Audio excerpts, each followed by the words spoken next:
Hello बच्चों, let's read this question. The question says, in a monoclinic lattice, option first, sides are unequal, and option second, two faces have angles different from 90 degree.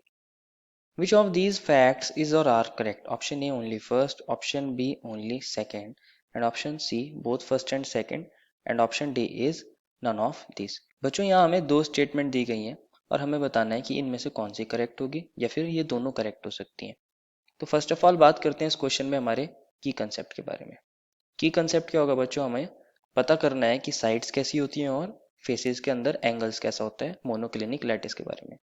तो ये हो जाएगा की concept हमारा characteristic of monoclinic lattice. Monoclinic lattice देखते हैं क्या होता है मोनोक्लिनिक लैटिस के अंदर। ये तो बच्चों हमारे पास मोनोक्लिनिक लैटिस ऐसी होती है।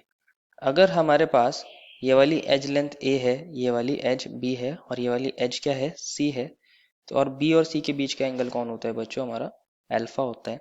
और हमारे पास ए और बी के बीच का एंगल क्या होता है बच्चों, हमारे पास गामा होता है। और इसी तरह हमारे पास ए और सी के बीच का एंगल क्या होता है, बीटा होता है। तो बच्चों इसके अंदर हमारा ए बी और सी आपस में इक्वल नहीं होते, और जो हमारे पास अल्फा होता है वो 90 डिग्री होता है और जो गामा होता है वो भी 90 डिग्री होता है, लेकिन हमारा जो बीटा एंगल होता है वो 90 डिग्री के इक्वल नहीं होता।